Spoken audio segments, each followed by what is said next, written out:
Everybody like and subscribe, praise the bell icon. Story number 1. It was in the fall of 2008 when Marcus took a job as the overnight janitor at the old Crescent Grove movie theater. The place was a relic, built in the 1940s, a standalone brick building tucked away off a half-forgotten street in a town where the population was mostly aging and restless. The kind of town where everyone knows everyone, but no one really talks about what matters. The theater hadn't had a full house in years, yet it stayed open, showing old horror movies and the occasional indie film that no one had ever heard of. Marcus was 22, broke, and desperate for work. The job paid minimum wage, but he figured cleaning up popcorn and sweeping aisles at night was better than nothing. The theater manager, a pale, stone-faced woman named Mrs. Lott, gave him the rundown with barely more than a nod and a warning.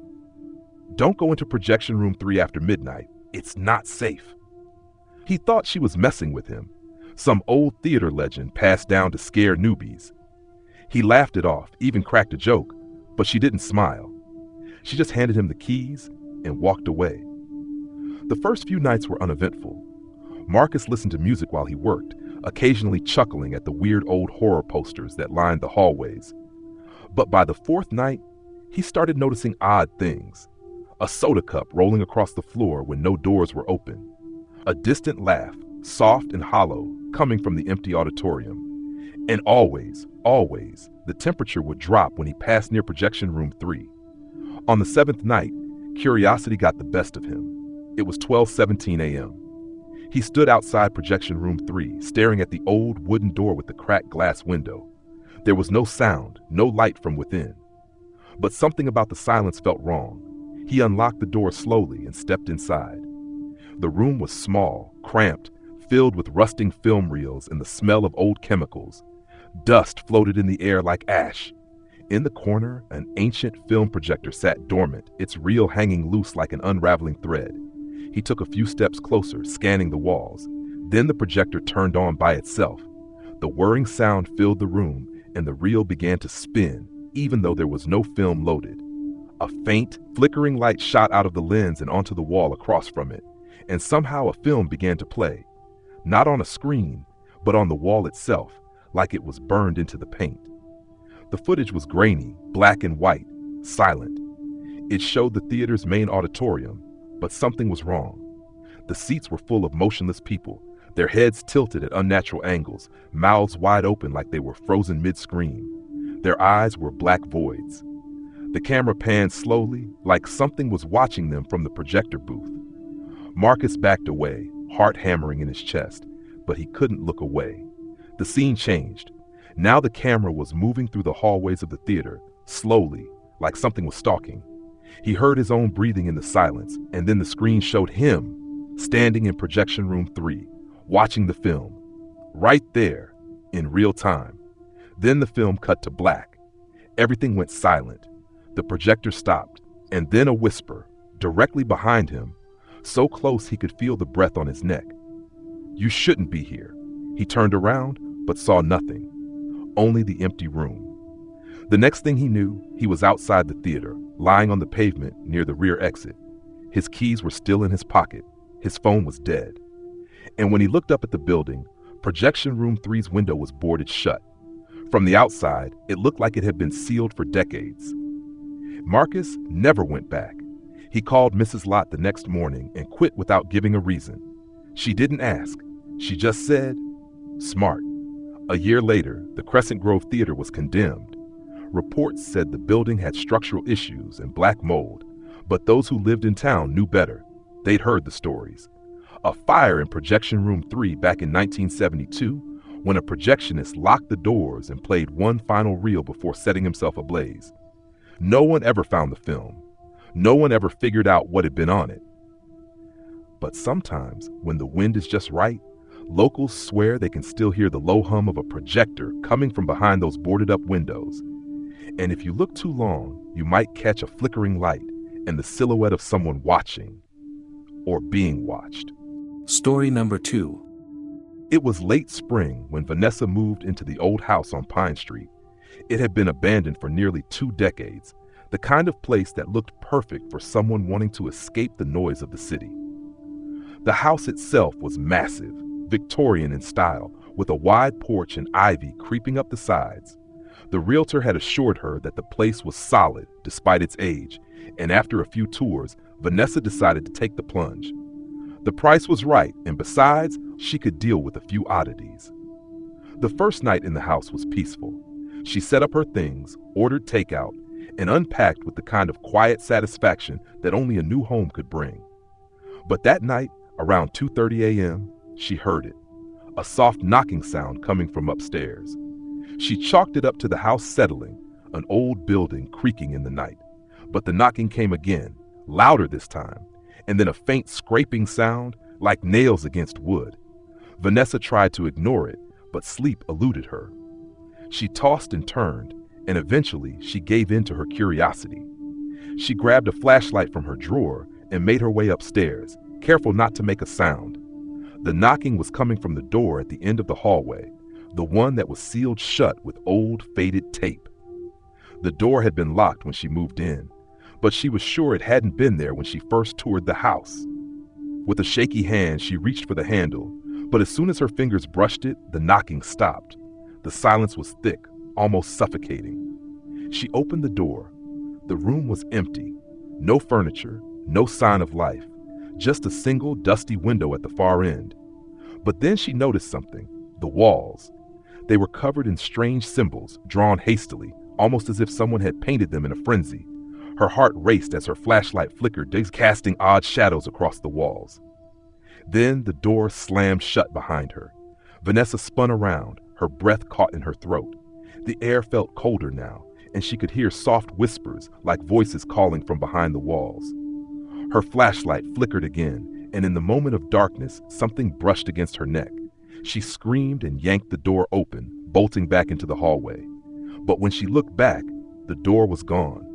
The hallway stretched on, endlessly, far beyond where she remembered it.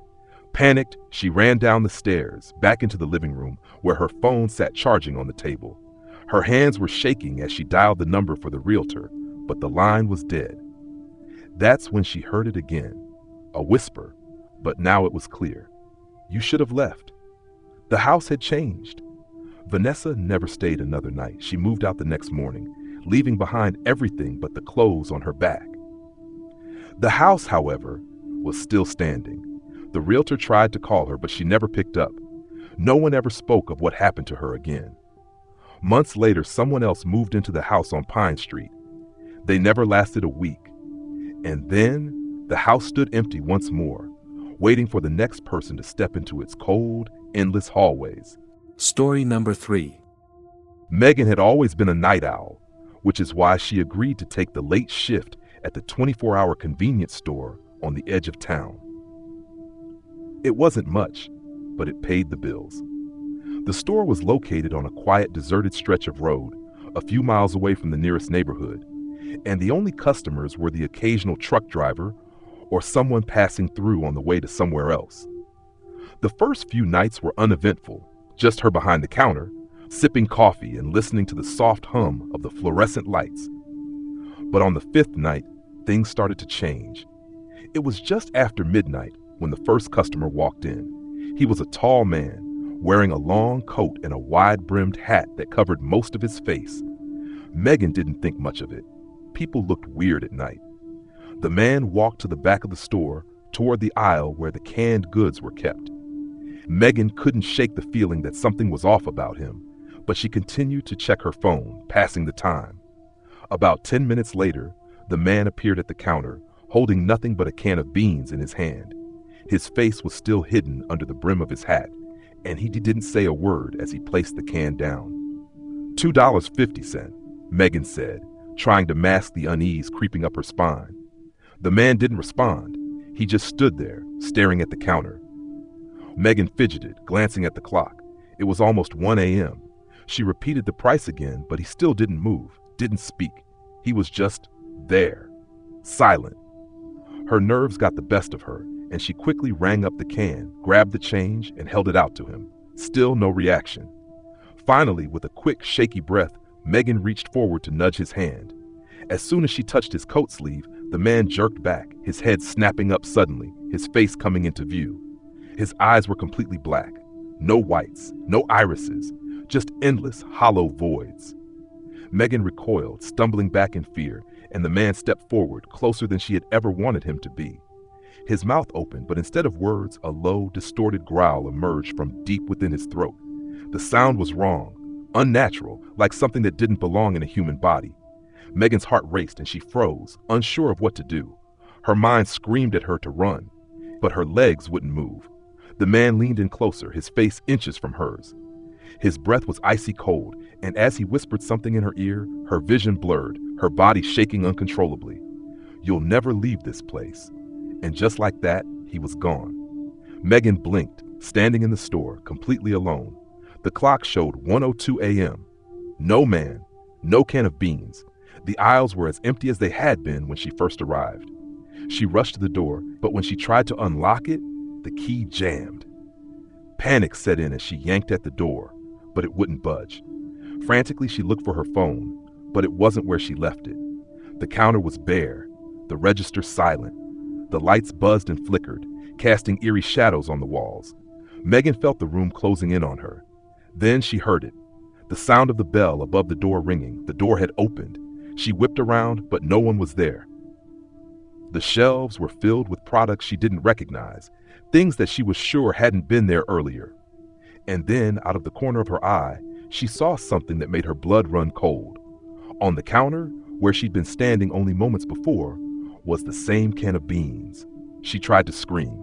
Nothing came out. The room felt like it was suffocating her, and the air grew thick with something wrong. The door slammed shut behind her. She tried once again to escape, but she couldn't. The walls seemed to move, closing in, whispering her name.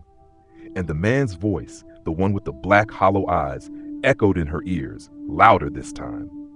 "You'll never leave this place." No one ever saw Megan again. The store was still open, still running, but customers would often swear they saw her standing behind the counter at night, staring blankly at the door. And sometimes late at night, if you're paying close enough attention, you might just hear a low growl coming from the aisles. If you listen carefully, you might even hear her voice asking for help. But the door won't open. Story number 4. When Jason moved into the small 2-bedroom apartment in the heart of the city, he was just happy to have a place of his own.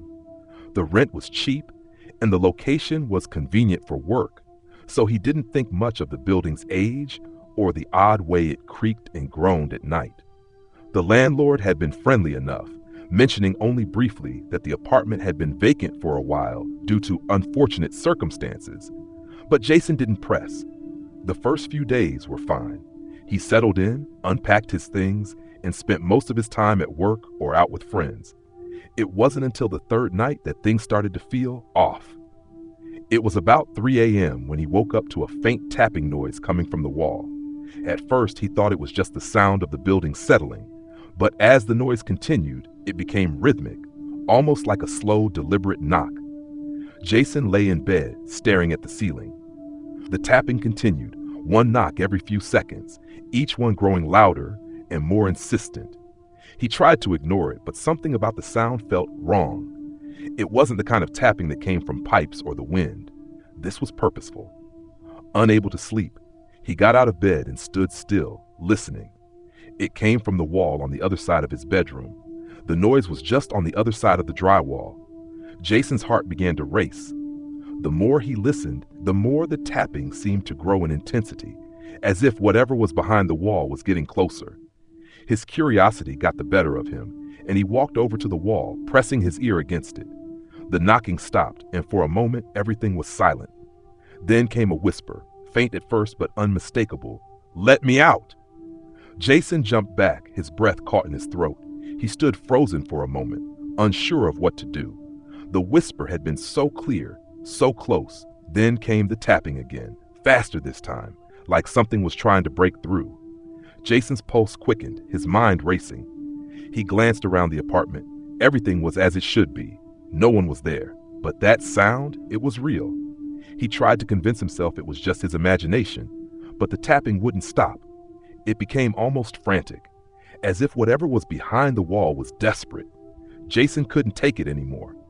He grabbed his phone and called the landlord, his voice shaking as he described what was happening. The line was quiet for a moment, and then the landlord spoke, calm and eerily casual.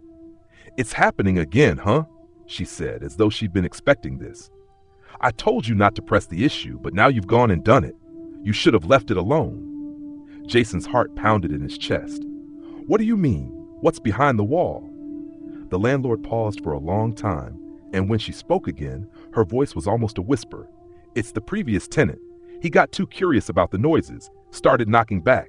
They never let him out." Jason's blood ran cold. Before he could ask more, the line went dead. A feeling of dread washed over him. The tapping grew louder, frantic. He had to do something. He couldn't stay there. He ran to the front door, but as he reached for the handle, the lights flickered and then went out. The apartment was plunged into darkness. Suddenly, a loud bang erupted from the wall. The force of the sound made the building shake. Jason stumbled back, his mind racing. He was trapped. He had to get out. He rushed for the window, but when he tried to open it, it wouldn't budge. The room felt suffocating now, the walls closing in, and the tapping, it was everywhere. The knocking was now all around him, coming from every direction, faster and faster. In the darkness, Jason heard the whisper again, louder this time, as though it was right next to his ear. "Let me out, Jason." Terrified, he turned to face the wall where the tapping had originated.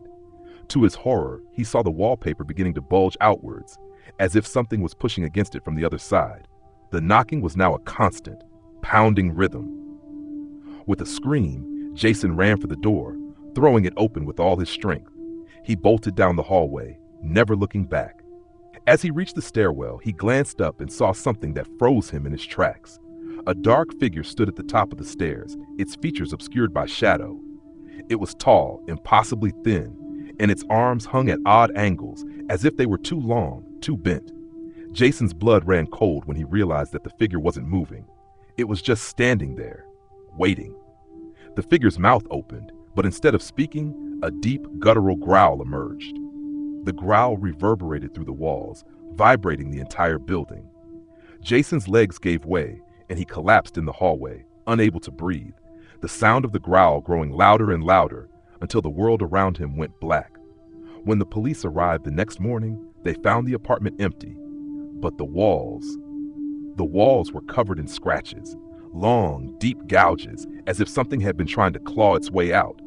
Jason was never found. Some say he's still in that building, his face pressed against the wall, waiting for someone to let him out. And sometimes, late at night, if you walk past that old apartment building, you might hear tapping on the windows. A quiet whisper carried on the wind. "Let me out." Story number 5. It was a quiet winter evening when Emily decided to take the back roads home from her friend's house. The snow had been falling heavily all day, and the highways were a mess of slush and ice, so she figured the lesser-traveled roads would be safer. The headlights of her car cut through the dark, the soft glow of the dashboard her only companion as she drove deeper into the woods. She'd taken this route dozens of times before, but tonight felt different.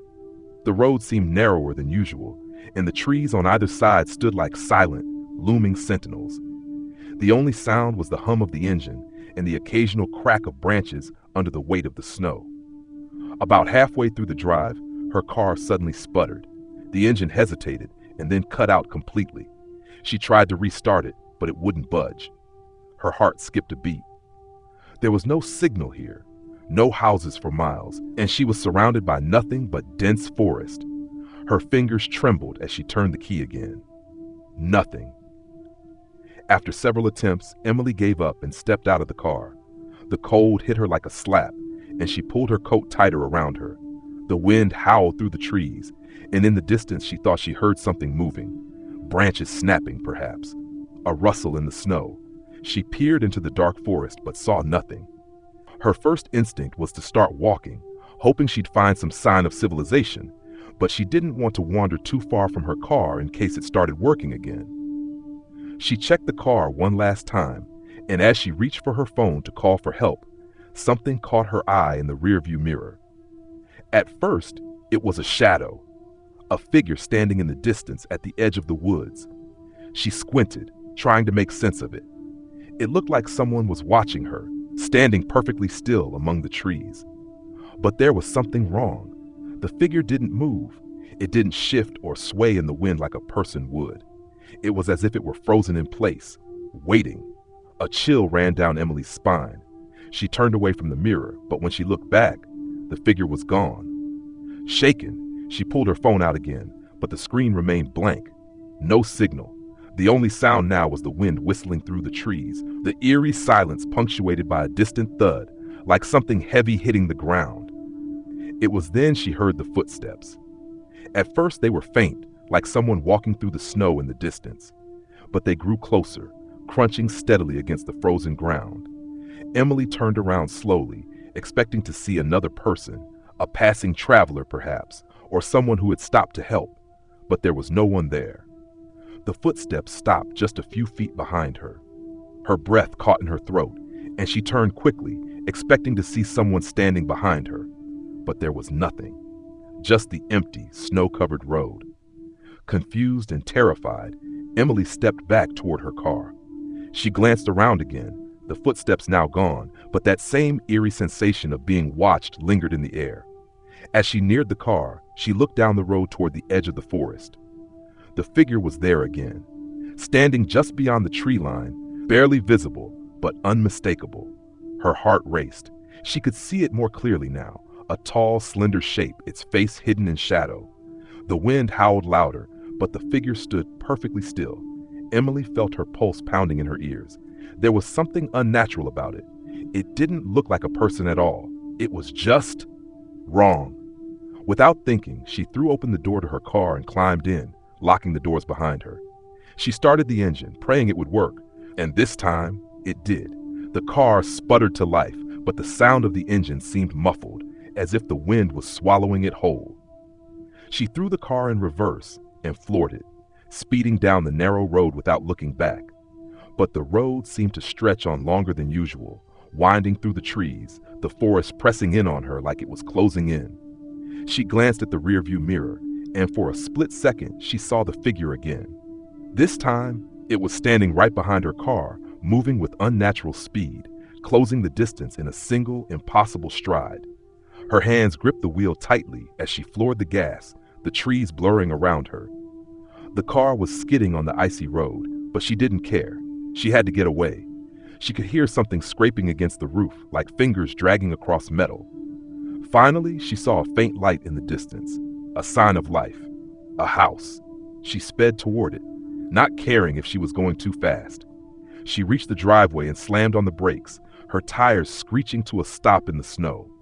She rushed out of the car and banged on the door, her heart still racing. The door opened slowly, and an elderly man peered out. "Can I help you?" he asked, his voice quiet and concerned. Emily gasped for breath, nearly hysterical. "There's someone out there, in the woods. Please, you have to." But as she looked back toward the road, the light from the porch lamp flickered, and she froze. In the distance, just beyond the tree line, the figure stood again, still, silent, watching her. The man stepped back from the door, his face unreadable. "It's not real," he said softly. "You've seen it too. It's been a long time since anyone made it this far." He looked at her for a long moment, then quietly closed the door. The next morning, Emily was gone. The house stood empty once again, but the figure was still out there, waiting. And sometimes, if you drive too far down that road at night, you might feel the temperature drop and hear the crunch of footsteps behind you. And if you glance in your rearview mirror, you might just see it. Always waiting, always watching. Story number 6. The house on Ashford Lane had been empty for years, but when Ellie moved in, she was excited to start fresh. The rent was unbelievably low, and the landlord, a frail, elderly man with a nervous smile, had warned her only once about the place's history.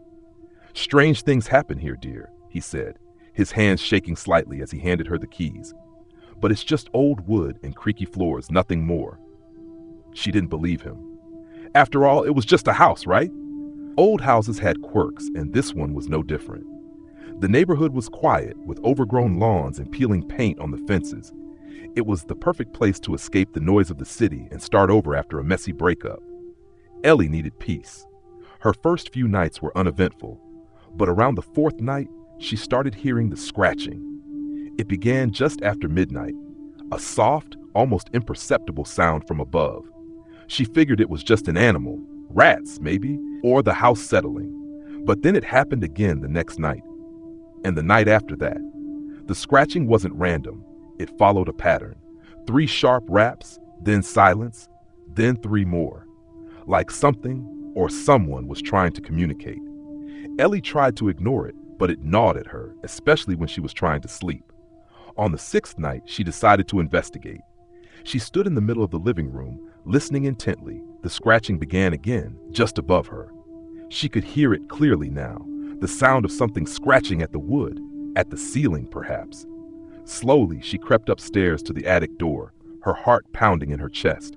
She hadn't even realized there was an attic, but now, as she stared at the door, she could feel something pulling her in. With trembling hands, Ellie twisted the handle and opened it. The attic was small, dimly lit by a single flickering light bulb. Dust hung in the air like smoke. Ellie took a deep breath and stepped inside. The scratching stopped immediately, but she felt an overwhelming sense of dread. There was something up here, something just out of sight. She walked further into the attic, the floor creaking beneath her feet. The wooden beams loomed overhead, and for a moment, she felt as though the house was breathing with her. Then she saw it. In the far corner, near the window, there was a large, old wooden trunk. Its surface was scratched and battered, as though it had been dragged across the floor many times. Ellie's curiosity got the better of her, and she moved toward it, her footsteps almost drowned out by the pounding of her heart. When she reached the trunk, she hesitated, staring at it for a long moment. The scratching had returned, now louder, more frantic, coming from within the trunk itself. Ellie's hand hovered over the lid, but something inside her screamed to leave it alone. With a sudden burst of courage, she opened the trunk. The sight that met her eyes was one she could never forget. At first, it seemed like a pile of rags, tattered clothes, scraps of old fabric. But as her eyes adjusted to the dim light, Ellie saw the shape inside. It wasn't clothes at all. It was a body, or rather, what had once been a body. The figure was hunched over, its limbs twisted unnaturally. Skin stretched tight over its bones, its fingers long and clawed. The thing was alive, its eyes wide open, glowing faintly in the darkness. It was scratching at the sides of the trunk with its fingers, desperately trying to escape, but it couldn't move, trapped in its own prison. Ellie's breath caught in her throat, and for a moment, she couldn't move. Her mind raced, trying to process what she was seeing. The thing let out a low, rasping growl, a sound so inhuman that it sent a jolt of terror through her entire body. With a scream, Ellie slammed the trunk shut, her hands shaking violently. She ran out of the attic and down the stairs, stumbling as she went. The scratching followed her, now frantic, pounding against the walls, the ceiling, the floor beneath her feet. The house was alive, alive with something that shouldn't be there. Ellie rushed to the front door, but as her hand gripped the knob, she froze. The door wouldn't open. She yanked at it, but it was as though it had been sealed shut from the other side. Panic surged through her as she turned to the windows, only to find them covered in layers of dust, as if the house itself was trying to keep her in. The walls groaned, the floors creaked beneath her, and all around her the scratching grew louder. Then she heard it, clear and unmistakable, right behind her. "You should have never opened it." She spun around, but there was nothing there. Just the empty, dimly lit hallway. The scratching stopped. The house was still. And in that silence, Ellie realized something. The attic had been empty when she opened the trunk.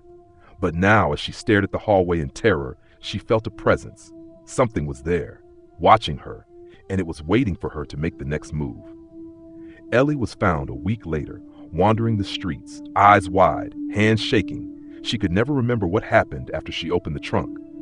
The house on Ashford Lane was empty again, but the scratching never stopped. Now the house is still there, standing silent, waiting for the next person to open the door and see what lies inside. And if you listen closely enough, you might hear the scratching too. Story number 7. It was a rainy evening when Sarah decided to take the shortcut through the forest. The storm had begun earlier in the day, and the roads were becoming flooded and treacherous. She knew the forest path was quicker, less muddy, and she figured she could make it home faster than if she stuck to the main road. The path was narrow and overgrown, the trees towering over her like dark sentinels. The rain had turned the forest into a maze of puddles and slippery leaves. Sarah pulled her jacket tighter around her, trying to keep warm, but the chill of the night seeped in anyway. She had walked this path before, countless times in fact, but tonight something felt wrong. The air was thick, heavy, and every crackle of a branch or rustle of leaves made her pause and glance around. She couldn't shake the feeling that someone was watching her. As she walked deeper into the woods, the sounds of the storm seemed to fade. The usual rustling of the wind and the distant sounds of animals had stopped. It was unnervingly quiet. Then she heard it. A soft, faint whisper, barely audible over the rain. It seemed to come from behind her, from deep in the forest. Sarah stopped dead in her tracks. She turned, peering through the dark, but saw nothing. Just the endless stretch of trees and the gray mist swirling through the underbrush. It came again. "Help me." Her breath caught in her throat. The voice was unmistakably human, soft and pleading. It sounded desperate, like someone lost, someone in pain. Sarah hesitated. Part of her told her to turn around, to leave the woods and find another way home. But the other part, the part that still clung to her curiosity, urged her to follow the voice. Without thinking, she began to move toward it, stepping cautiously over fallen branches and rocks. The voice grew louder, clearer. "Please, I'm here." It led her off the path, deeper into the forest, into an area she didn't recognize. The trees seemed to grow closer together, their branches twisting overhead like gnarled fingers. The further she went, the more oppressive the atmosphere became. The air grew thick with moisture, and the ground beneath her feet turned to mud. And then, as if from nowhere, the whisper stopped. Sarah stood frozen in place, every nerve in her body on high alert. She scanned the area around her, her heart pounding. It was as if the forest had swallowed up the sound completely. The silence was deafening. She was about to turn around and head back when she heard it again, louder this time, but much more distinct. "Why did you come?" The voice was no longer pleading. It was cold, mocking. Sarah's blood ran cold. She spun around, but there was no one, just the darkness of the forest. She took a step back, her mind racing. Then she heard something else, a soft, shuffling sound, something moving through the wet leaves behind her. "Hello?" she called, her voice trembling. "Is someone there?"